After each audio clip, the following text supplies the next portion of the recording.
नमो अर्हन्ताणं नमो सिद्धाणं नमो आयर्याणं नमो वज्रायाणं नमो लोये सवसाहुनम् मोक्षमार्गस्य नेतारं भेत्तारं कर्म भूभृतां ज्ञातारं विश्वतत्त्वानां वन्दे तद्गुणलब्धये। अरिहंत सिद्धाचार्य पाठक साधु है परमेष्टिपण सब आत्मा की अवस्थाएं आत्मा ही है शरण। आत्म के अहित विषय कषाय इनमें मेरी परिणति न जाए। मैं रहूं आप में आप लीन सो करूं होय जो निज अधीन। ओम नमः सिद्धेभ्यः। सभी को सादर जय जिनेन्द्र। हमारे पर्व चल रहे हैं। क्या नाम है इस पर्व का? 10 लक्षण। और आज कौन सा दिन है? शुक्रवार। उत्तम मार्दव करने का दिन, उत्तम मार्दव समझने का दिन। उत्तम मार्दव समझने का आज दिन है। कल 10 लक्षण धर्म क्यों मनाते हैं इसकी थोड़ी सी हिस्ट्री भी जानी थी। अभी जो 10 लक्षण धर्म है ये किसका त्योहार है? जैनियों का त्योहार है। जैनी ही तो मनाते हैं। और उसमें भी आधा विभाजन कैसे है? आधे 9 दिन पहले और आधे बाद में। तो किसका त्योहार है ये 10 लक्षण? ये जो 10 लक्षण पर्व हम मना रहे हैं ये किस जात का धर्म है? ये किस संप्रदाय का धर्म है? जनागम में धर्म की क्या परिभाषा आई? वस्तु स्वभावो धम्मो।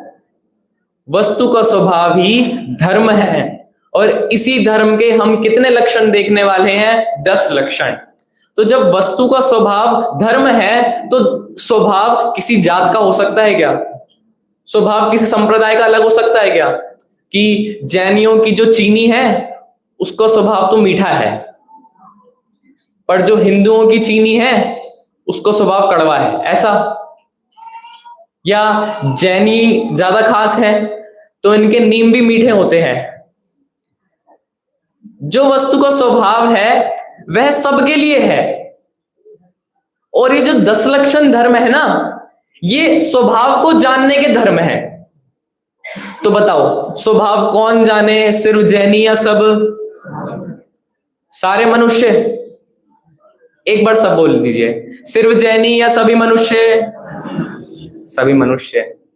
अब वहीं आ रहे हैं। अब सभी मनुष्य। जब कल क्रोध कषाय की बात हुई थी तब ये भी आया था कि उत्तम क्षमा धर्म कितने प्रकार का?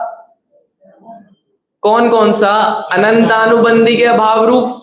फिर उसके बाद सेम ही 4 इधर भी लगाइए। जो उत्तम मार्दव धर्म है इसको किस कषाय से जोड़ते हैं? मान। अभी कनेक्ट होगा सब। मान कषाय। तो अब जब मान का अभाव होगा तब कौन सा धर्म होगा? उत्तम मार्दव।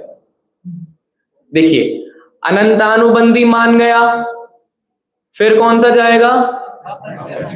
उसके बाद आते हम पहले वाले पे। जब मेरा अनंतानुबंधी मान चला गया तब मुझे क्या प्रकट हो गया? उत्तम मार्दव बराबर। इतना सबको कंफर्म है? दोबारा से इतना ही। जब मेरा अनंतानुबंधी मान चला गया तब मुझे क्या प्रकट हुआ? उत्तम मार्दव धर्म, है ना? अब बताइए ये जो अनंतानुबंधी मान है क्या ये सिर्फ मनुष्य का ही जा सकता है क्या? अनंतानुबंधी कब जाती है? जब मिथ्यात्व चला जाता है, यानी सम्यक दर्शन हो जाता है। तो क्या सम्यक दर्शन ऐसा लिखा सिर्फ मनुष्यों को होगा? चारों गतियों के जीव किस चीज के पात्र है? सम्यक के पात्र तो है ही, चारों गतियों के संगी जीव। यानी एक तिर्यंच जो हो सकता है अभी आसपास घूम रहा हो, वो उसने उत्तम मार्दव धर्म प्रकट कर लिया हो अनंतानुबंधी मान के अभाव में। एक नारकी जो अभी दूसरों को मार रहा है, खुद पिटाई खा रहा है, वैतरणी नदी में पड़ा है, हो सकता है उसने अनंतानुबंधी मान का अभाव करके उत्तम मार्दव धर्म प्रकट कर लिया हो। एक स्वर्ग का देव, आसपास हजारों रानियां, बढ़िया महल में बैठा है, सारे भोग भोग रहा है, उस समय भी वह मान कषाय के अभाव में हो सकता है। तो अब मैं फिर से पूछता हूं, ये जो 10 लक्षण धर्म है, क्या सिर्फ मनुष्यों के धर्म है या चारों गतियों के जीव के धर्म है? किसके धर्म है? सिर्फ मनुष्यों के कि चारों गतियों के जीव के? पक्का? क्या कोई और गति भी बची? संसार की कोई गति बची क्या? अब यहां से आओ, विषय पे आ रहा हूं।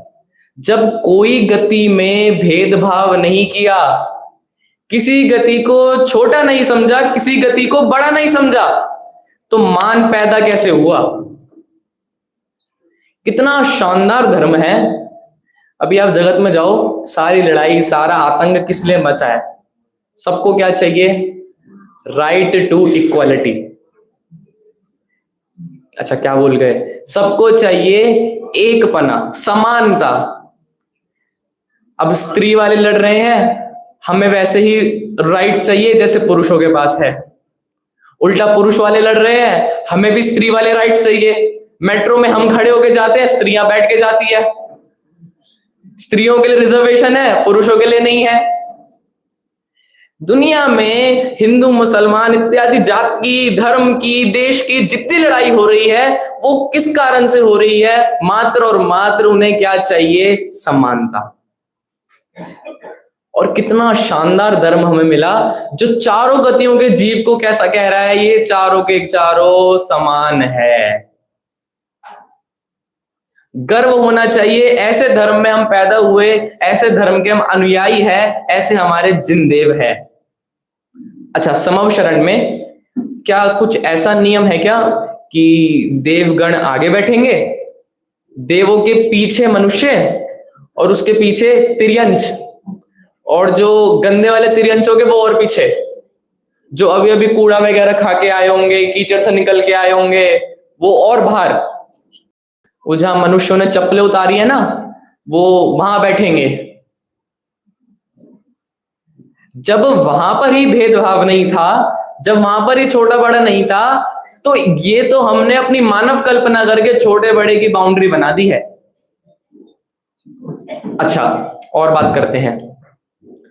कल्पना ही करना आप सब, एक यहां मनुष्य व्यक्ति सफेद कुर्ते पजामे में, बिल्कुल सरल स्वभावी, किसी बात का घमंड नहीं, किसी को बुरा नहीं कहता, अपनी बढ़ोतरी नहीं करता, यानी जिसको कहते हैं ना जगत में ये बढ़िया, ये बंदा बहुत अच्छा है, बिल्कुल सरल स्वभावी, बिल्कुल घमंडी नहीं है, ऐसा व्यक्ति।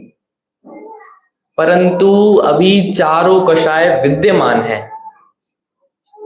हुआ कल्पना? अभी एक भी कषाय का भाव नहीं हुआ। अब दूसरी तरफ आइए, एक ऐसा सड़ा तिर्यंच जो अभी अभी नाले से बाहर निकला है, जो अभी अभी कचरा खा के आया है, हो सकता है किसी निमित्त को पाकर उसने अनंतानुबंधी का अभाव कर दिया हो, वो उत्तम मार्दव धर्म का पालक है। और देखिए, वही कुर्ते पजामे वाला व्यक्ति, दूसरी तरफ एक वो चक्रवर्ती जिसकी 96,000 रानियां, कितने राजा उसके आसपास? 32,000 राजा। कितने खंड उसके पास? 6 खंड। नवनिधि, सप्तद्वय रत्ना, धीशा भूमियश, पूरी भूमि का अधिपति है। आपको लगेगा कितना मानी व्यक्ति होगा, कितना घमंडी व्यक्ति होगा, इतनी सब संपदा है, सब इसी में पड़ा रहता है। चक्रवर्ती, वन एंड ओनली, घमंड तो आएगा ही, परंतु एक चौकड़ी कषाय के अभाव रूप वह भी उत्तम मार्दव धर्म का पालक है।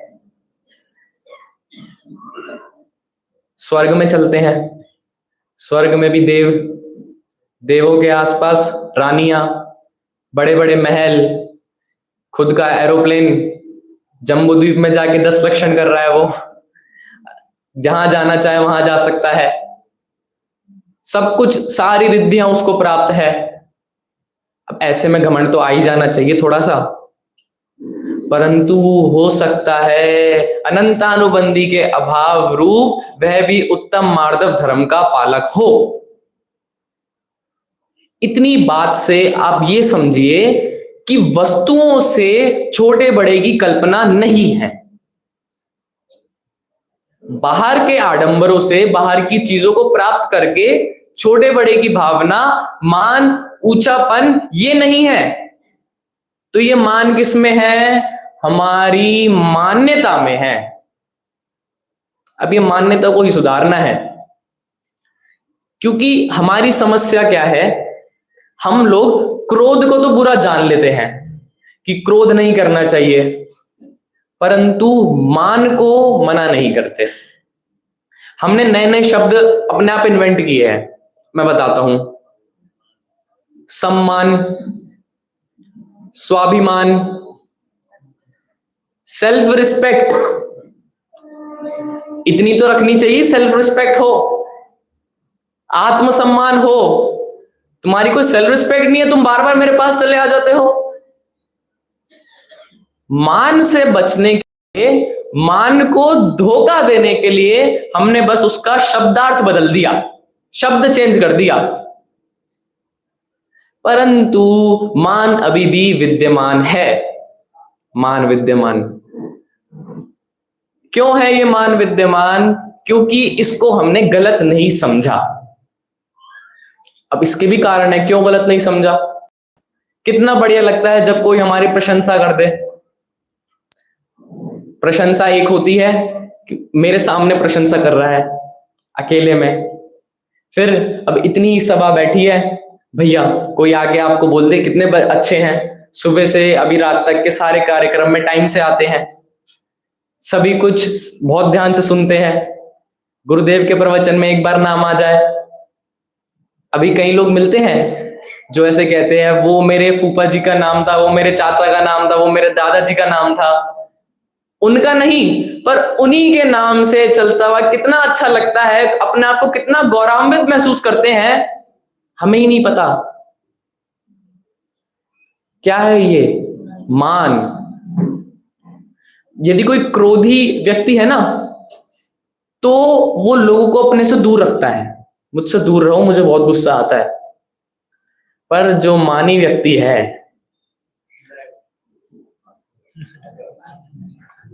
आओ आओ, दिक्कत आ रही है, मैं सॉल्व करता हूं, टेंशन नहीं लेना।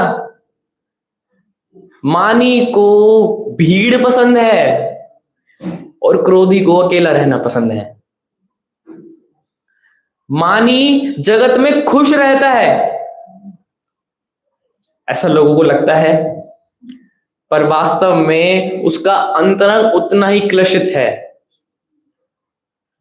अपना मान बढ़ाने के लिए कहीं पे बोली ले ली 10 लाख, अब बोल दी है, अब तो नाक का सवाल है, प्राण जाए पर अच्छा वचन ना जाए, ठीक है, नाक भी ना जाए, अब तो कह दिया, मुंह से निकल गई, अब तो कैसे ना कैसे करके भरना ही पड़ेगा। अब ना जाने क्या कर रहे हैं, घर बेचना पड़ रहा है, कुछ अपने जो जरूरी काम थे वो रोकने पड़ रहे हैं, किसके लिए? मान के लिए। क्रोधी व्यक्ति अपनी तो रक्षा रखता है, पर मानी अपनी भी चिंता नहीं करता। मानी को अपनी से ज्यादा दूसरों की प्रॉब्लम सॉल्व करने में मजा आता है। वो चाहता है लोग मुझे पसंद करे, वो चाहता है लोग मेरे साथ रहे। इसलिए हिंदी साहित्यकारों ने मान को कहा मीठा जहर। क्या कहा? अरे मैं आपको एक बहुत अच्छी चीज खिलाता हूं, बहुत मीठी है, बिल्कुल गुड़ जैसी मीठी। आपने इससे मीठी चीज नहीं खाई होगी। जिसने भी आज तक खाया ना, वो उसके बाद कुछ कह ही नहीं पाया, इतना मीठा है। उसके मुंह से एक शब्द नहीं निकल पाया, वो तो उसमें मगन हो गया, इतनी मीठी चीज। इतना मीठा जहर ये मान है कि एक बार अगर इसको ले लिया तो समझो अब तो सारी पर्याय नष्ट होने वाली है। देखिए, हमारे जिनागम में कई पंडित, कई विद्वान हुए हैं, जिनमें से एक है श्रीमद राजचंद्र जी। सुना ही होगा आप लोगों ने उनके बारे में।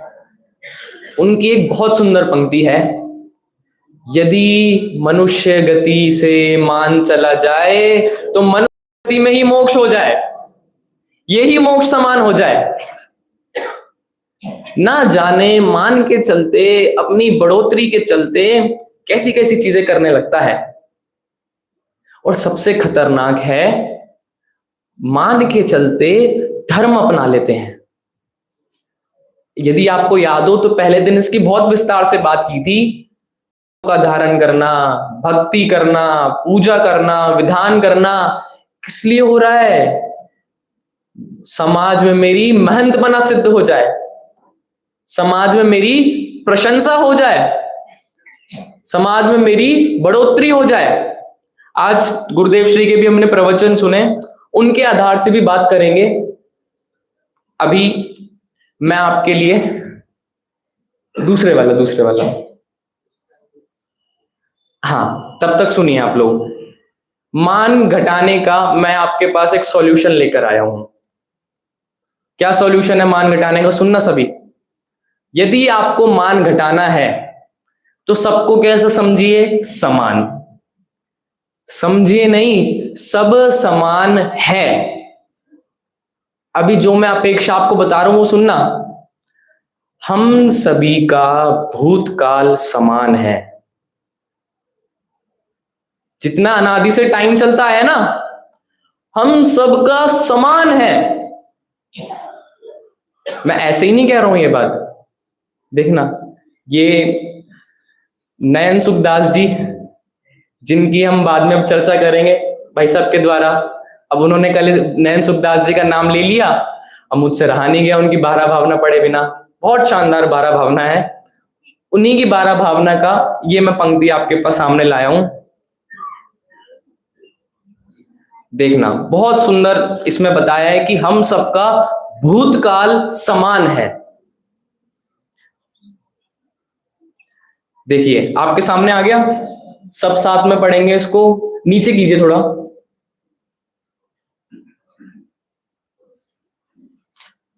नहीं, ऊपर ऊपर ऊपर।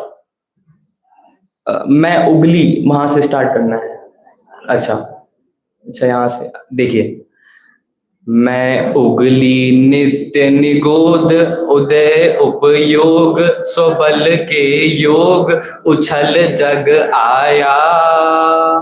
कर कर भावाश्रव चहु गति में दुख पाया। कभी पृथ्वी की धर देह, कभी भया मेह, जगत की खेह में सड़ पड़ सूखा। हो अग्नि जलाए जंतु जगत को फूका। क्या कह रहे हैं? सबसे पहले मैं उगला, नित्य निगोद। नित्य निगोद ने मेरे को उगला, एकदम झटक के मैं नित्य निगोद से बाहर आया। सभी की बात हो रही है। सब कल्पना करना, आपका बचपन, आपके चाइल्डहुड की बात हो रही है। मैं नित्य निगोद से उछला। कैसे? स्वबल के योग, अपने परिणाम, अपने भाव विशुद्ध के कारण, अल्प शुभ भाव के कारण मैं वहां से निकला। उछल जग आया, नित्य निगोद से उछल के जग में आया। फिर क्या किया? भावाश्रव किया और चारों गति में सुख पाया। अच्छा, दुख लिखा है क्या? चारों गति में क्या पाया? दुख पाया। कैसे दुख पाया? कभी पृथ्वी की धर देह, क्या हुआ? कभी पृथ्वी कायिक, कभी भया मेह, मेह जल कायिक और बादलों को वैसे कहते हैं मेह। जगत की खेह, खेह यानी मिट्टी, मैं सड़ पड़ सूखा, पड़ा रहा मैं सड़क पे, ऐसे ही पड़ा रहा ना जाने कितने टाइम तक। हो अग्नि जलाए जंतु जगत को फूक, कभी अग्नि हुआ तो जितने जीव जंतु थे उनको जलाने का काम किया। सबकी बात है। अभी एक इंद्रिय की बात की है, निगोद से उछल के हमारा बचपन कहाँ निकला? इन एक इंद्रिय जीवों में। आगे देखो, हो पवन फिरा भन्नाता, दुनिया में खाक उड़ाता, पत्थरों में सिर टकराता, अंबर में शोर मचाता। अब क्या हुआ है? पवन, हवा, हवा है, बह रही है जोर जोर से, दुनिया में खाक उड़ाता, धूल मिट्टी उड़ाई दुनिया में, पत्थरों में सिर टकराता। अब हवा चल रही है, पहाड़ है सामने, तो ऐसी कल्पना की सिर टकराता हुआ पत्थरों से बहता गया, बहता गया, बहता गया, अंबर में बस शोर मचाता गया, तूफान लाता गया। सबका बचपन। और देखिए आगे, अब देखना आप सब अब क्या हुए हैं? कभी भया वनस्पति थूल, साधारण फूल, कंद अरुमूल, साग अरु पत्ता, कभी कली कली भया गलित काट में छत्ता, कभी कृमि पिपिल भृंगार, कभी भया स्यार, कभी झिंगार, कभी भया भैंसा, ओखर बराह खाए अभक्ष जन्म लिया जैसा। स्टार्टिंग की लाइन पढ़ के ऐसा लग रहा है किसी होटल का मेन्यू कार्ड है। वनस्पति, साधारण फूल, कंद अरुमूल, साग अरुपत्ता। शब्दार्थ करने की जरूरत नहीं है, आप सब समझ ही रहे हैं किस चीज की बात हो रही है। ये आपके शरीर की, हमारे शरीर की बात हो रही है अभी ये। कभी मैं वनस्पति में गया, कभी फूल बना साधारण सा, कभी कंद गति में गया, मूल जड़ों में गया, साग बना, पत्ता बना, कभी कली कली, गुलाब की कली, ये जो छोटे फूल होते हैं ना, कली, गलित काठ में छत्ता, उसके बाद कृमि पिपिल भृंगार, कभी भया स्यार, स्यार लोमड़ी, लोमड़ी है ना, कभी झिंगार, झिंगार, हाँ मुझे नहीं पता, आप लोग ही बताते रहना इनका शब्द अर्थ, ठीक है। कभी भया भैंसा, भैंसा पता है, भैंसा तो दिखता भी है सबको। हो खर बराह खाए अभक्ष, अभक्ष खाए, जन्म लिया जैसा, जैसा जन्म लिया उसके अनुसार वैसी ही चीज खाई। अब एक कहानी और चलती है। एक राजा था, उसको, उनको नगर में अवधेयानी मुनिराज आए, तो उनके पास गया और पूछा कि क्या हाल चाल है मेरे। तो मुनिराज की सहज उत्तरों में निकला कि तुम्हारी 1 हफ्ते की आयु बची है और तुम मर के कहां जाओगे? कीड़े तो बनोगे। कहां के कीड़े बनोगे? अपने ही घर का जो नाला है, अभी की भाषा में कहे अपने ही टॉयलेट के क्या बनोगे? कीड़े बनोगे। राजा, बड़ा राजा, अब 1 हफ्ते में मरने वाला है। अब जब पता चला 1 हफ्ते में मरने वाला है, कीड़ा बनने वाला है, मैं होता तो थोड़ा स्वाध्याय कर लेता, डिस्काउंट मिल जाता। पर उसने बुलाया अपने कि भाई ऐसी ऐसी बात है, यदि 1 हफ्ते में मरण हो जाए मेरा तो देखना मैं कीड़ा बनूंगा और इतनी बदबू है वहां पे, एक काम करना जैसे ही मैं पैदा हूं मेरे को वहां मार देना। बच्चे बोले अरे पिताजी आपको थोड़ी मार सकते हैं। अरे मुझे नहीं पता, इतनी बदबू होगी, मैं नहीं रह सकता वहां पे। अब एक हफ्ते बाद राजा मर गए, मृत्यु हो गई और वहीं जाकर कीड़ा बन गए। फिर क्या हुआ? अब बच्चे जैसे ही उस कीड़े को मारने आए वो कीड़ा अंदर भाग जाए, थोड़ी देर में फिर आए तो कीड़ा फिर अंदर भाग जाए। जैसी गति, जैसी अवस्था मिली वैसे उसमें मैंने खुद को धारण कर लिया। जो पर्याय मिली उसमें खुद को तन्मय कर लिया, उसी को ही अपना मान लिया। अब मक्खियों को कहो ना, अगर उनकी मीटिंग ले मक्खियों की, कि तुम विष्ठा पे मत जाया करो, ये नमक है थोड़ा शुद्ध है, इस पे आया करो। तो जैसा उनका स्वभाव है, जैसा उनका एनवायरनमेंट है, वे तो वहीं जाएंगे। इससे क्या कह रहे हैं? जन्म लिया जैसा वैसा ही खाया। जो यहां पे बात आई है ना, जन्म लिया जैसा, उसी अनुसार भक्ष खाए, उसी अनुसार सब चीज भवरे हुए। तो वही कमल के पुष्प में आए, मन ही मन में सोच रहे हैं घर चला जाऊंगा, इतने में आए गजेंद्र, कमल खा गए और मन ही मन में सब बात रह गई। सारी बातें हमारी ही बात है। अब देखिए आगे, हो सैनी अंकुश खाए, चल तिस विध जिसने चलाए, अमनस्कन में दुख पाए, जिन चाहा चीर बगाए। जो सैनी थे उनके अंकुश यानी कोड़े खाए, और जिस हिसाब से उन्होंने चलाया उस हिसाब से चलना पड़ा। अब जब कम शक्तिशाली है तो जो बड़े शक्तिशाली जानवर है या कोई और मनुष्य भी है, तो अगर कुत्ते बोल दे चल यहां से जा जा जा, बेचारे को जाना ही पड़ेगा, डंडा ना ले आए कोई। तो जिस हिसाब से चलाया गया उस हिसाब से चलना पड़ा। और जब मनहीन था मैं तब बहुत दुख पाए। देखिए आगे, और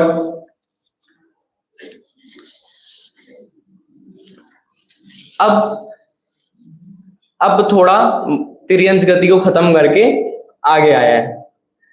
लिया जन्महीन कुल बीच, कर्म किए नीच, भूप ने खींच, मीच गल डारे। कभी हुआ असुर महानीच, नार की मारे। मैं षटकाया में रुध्या, टाकिया खुदिया, उधा अरुमुधा, खींचा चन में। यहाँ मिस प्रिंटिंग है, आप ही लोग बोलिए।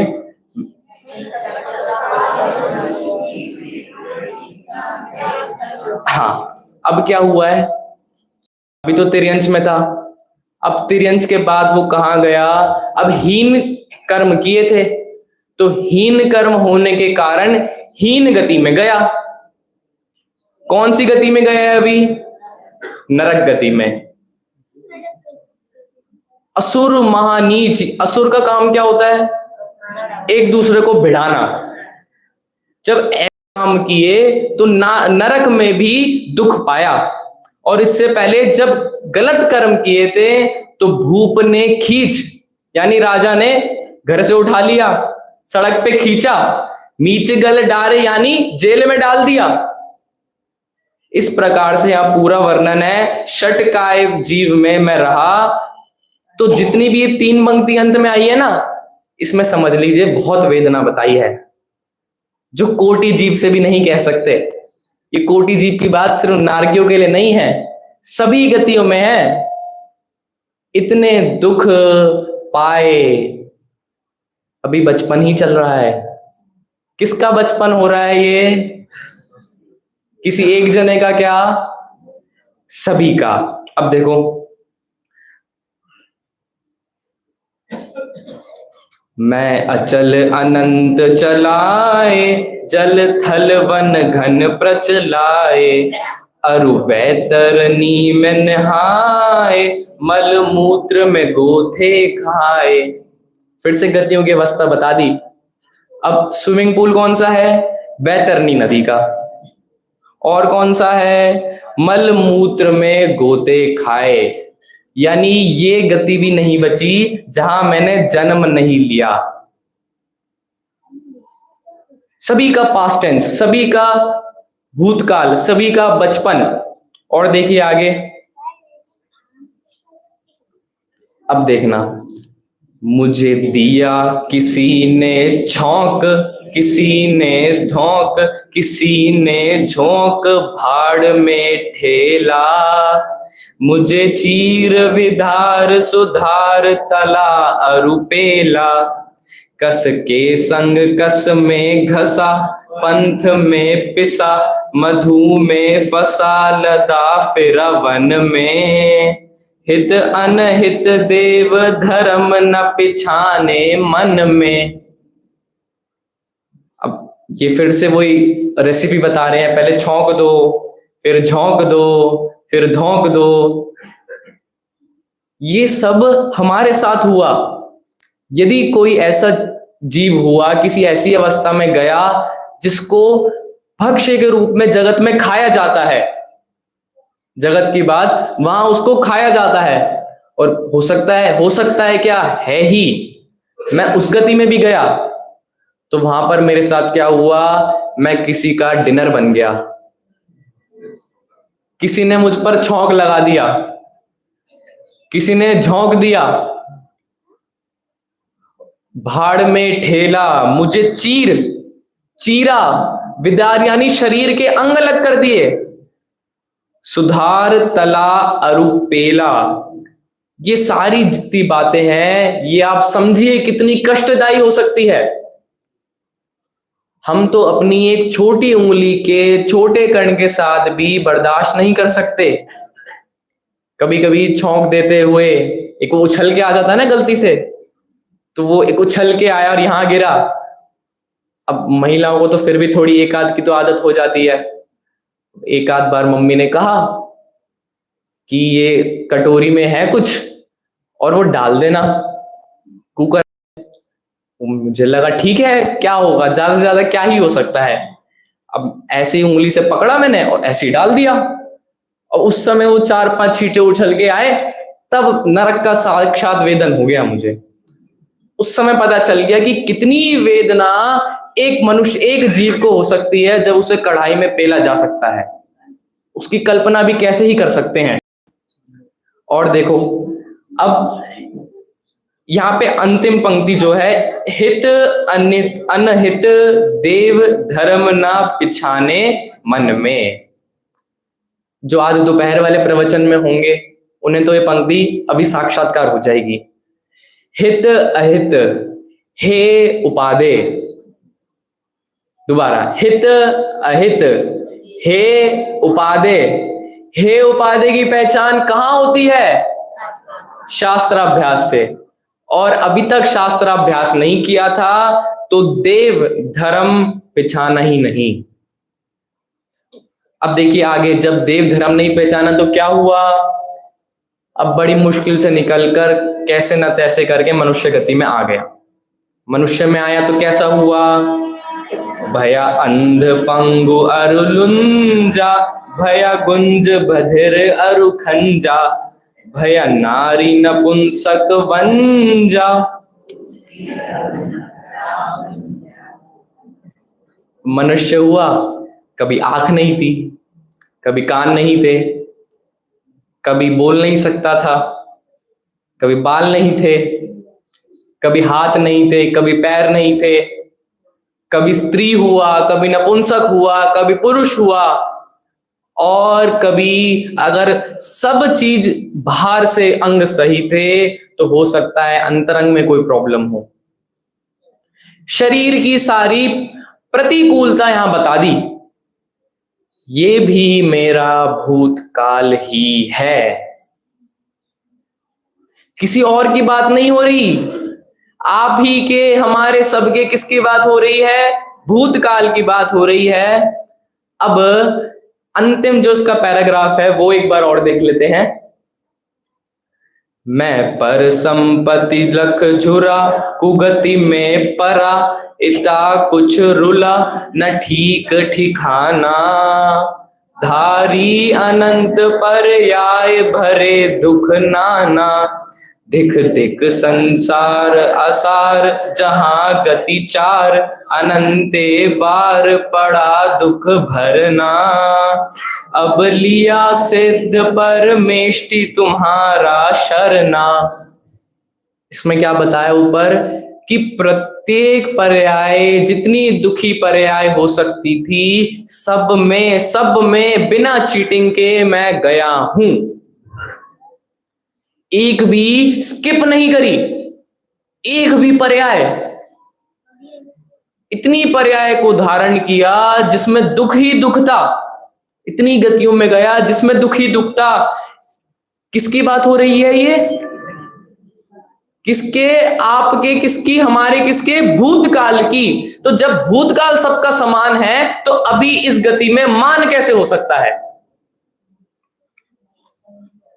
मान कब हो? जब आप में कुछ अधिक हो। मान कब हो? जब आप में या तो कुछ कमी हो, तब दीनता हो। जब भूतकाल सबका सेम है, जब अभी तक की सारी पर्याय सबकी सेम है, तो मान का कारण ही नहीं बचता कोई। ऐसा है क्या कि मान इसमें भी कर सकते हैं? तुम एक नरक में गए हो, मैं दो दो बार नरक में गया हूं।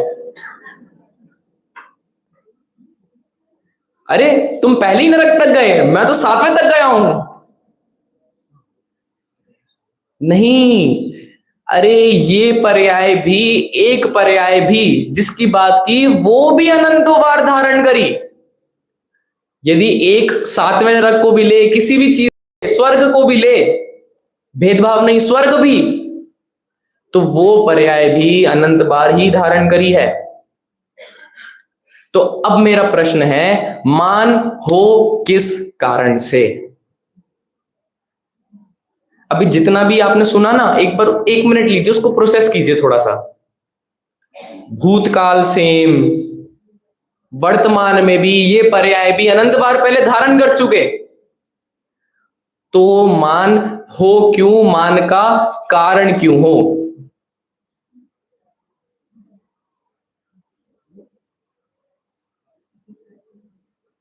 चलिए एक दोहा बोलता हूं। जो निगोद में सो ही मुझ में। अभी तक की बात में तो उतना ही समझ आया। निगोद तक की आपने गति ले ली, मेरी तक भी ले ली, यहां तक भी, मनुष्य तक भी। जो निगोद में सो ही मुझ में, ठीक है भाई, सब मान नहीं करेंगे हम, सेम है ना। यहां भी नहीं रुके, जो निगोद में सो ही मुझ में, सो ही। अरे सिर्फ आपकी बात नहीं है, यहां पे किसको भी ले लिया साथ में? सिद्धों को भी साथ में ले लिया। अब जो तीर्थंकर थे, जो ये महावीर भगवान को ले लेते हैं, महावीर भगवान तो भाई साहब ले लेते हैं, मैं आदिनाथ भगवान को ले लेता हूं। आदिनाथ भगवान तीर्थंकर, ठीक है। कैसे थे ये? वीतरागी, सर्वज्ञ, और अब तीर्थंकरों में एक चीज एक्स्ट्रा होती है, क्या? हितोपदेशीपना, ठीक है, सही बात है। तो अब ये तीर्थंकर बन गए सिद्ध, हितोपदेशिता के साथ क्या बन गए? सिद्ध, बाद में। अब एक और सिद्ध है जो बिना किसी को बताए, बिना किसी को हित का उपदेश दिए डायरेक्ट क्या बन गए? सिद्ध। तो बताओ, आदिनाथ भगवान को मान होगा ना अब? अरे अभी प्रूफ किया मैंने कि आदिनाथ भगवान में एक गुण एक्स्ट्रा है,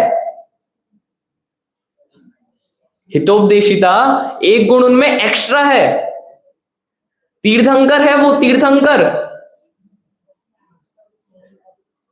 जब ये तीर्थंकर भी सिद्ध होंगे ना, तो सबसे पहले अपना क्या हटाएंगे? तीर्थंकर वाली प्रकृति हटाएंगे, और सामान्य ही सिद्ध, जो सारे सिद्ध भगवंत वहां है, वे भी कैसे है? सब समान है। और गुरुदेव श्री तो कह के थक गए। क्या कहा? भगवान आत्मा। किसको कहा? किसी एक दो जने को कहा होगा ना जो ज्यादा प्रवचन सुनते हैं, अरे वो तो ऐसा तक कहते हैं घास पे मत चलो, ना जाने कितने भव के माँ बाप होंगे तुम्हारे, सब भगवान आत्मा है। जीव मात्र, ये जो जीव द्रव्य है ना, जीव द्रव्य, इसमें जीव द्रव्य में जितने भी गुण हैं वो सभी जीव में समान है। तो यदि आपको मान हो रहा है तो आप जीव द्रव्य नहीं हुए। अब कल गुरु ने कह तो दिया था क्रोध की बात में, जीव को मरण तुल्य कर देता है, तो ये सिर्फ क्रोध के लिए नहीं है, ये सारी कषायों में है। यदि मान में अपनापन किया, किसी बाह्य सामग्री से खुद को माना, तो समझ लो अपने जीव का घात कर दिया। ये है परम शुद्ध निश्चय का विषय, भगवान आत्मा, जिसमें मान का तो लेश मात्र भी अस्तित्व ही नहीं है। जब ऐसी ही बात हमारे बीच में हम नित्य देख लेते हैं, क्योंकि अभी हमने जितनी भी बात की आज, क्या किसी ने कोई इनमें से आज कोई भी बात पहली बार सुनी थी क्या? कि इस गति में तो मैं कभी गया ही नहीं, मुझे तो पता ही नहीं था, नरक में मैं गया हूं, मुझे तो पता ही नहीं था। आज की किसी भी बात में ऐसा नहीं था जो हमने पहले नहीं सुनी। और गुरुदेव श्री के तो एक भी प्रवचन ऐसे नहीं होते जिसमें वो शायद भगवान आत्मा ना कहे। फिर भी मान किस में है? बाहर की परिस्थितियों में मैंने कल्पना कर रखी है, कोई छोटा है कोई बड़ा है, बस यही यदि एक हम कल्पना, यही हम जो अन्य पदार्थ से खुद को जोड़ते आए हैं, यदि हम यही सुधार ले तो उत्तम मार्दव धर्म प्रकट हो जाए। इसीलिए ही जैन धर्म महान है, क्योंकि ये क्या करता है, सबको, अपनी बात को अंत करता हूं। देखो, हिंदी साहित्य में 3 तरह के भ होते हैं। भ से भालू है ना, भ से भालू पता है आपको? हिंदी साहित्य में जो भक्ति लिखते हैं ना, भक्ति साहित्य में 3 तरह के क्या होते हैं, भ। पहला भ से भिखारी। क्या? भ से, बोलिए सब, भ से, यानी आप भगवान के पास जाओ, उनसे मांगो, भगवान देंगे, तो भ से। दूसरा है भ से भक्त। भगवान की भक्ति करो, भगवान आपको वैकुंठ में बुला लेंगे। भगवान की भक्ति करो, भगवान आपको अपना दास बना लेंगे। पहला भ से भिखारी, दूसरा भ से भक्त। पर जैन धर्म ऐसा है जो कहता है सब भ से क्या है, भगवान है, पैदा नहीं करना, कहीं से लाना नहीं है। अरे हम सब तो बैठे बिठाए भगवान है, बस उसको ही तो पहचानना है। तो ये मान जैसी तुच्छ कषाय बचे कहां? यदि खुद को भगवान मान लिया तो अनंतानुबंधी चली गई, और सबको भगवान देख लिया तो समझ लेना सारी कषाय का अभाव हो गया। इसी के साथ आज की बात को विराम करता हूं। ओम नमः सिद्धेभ्य।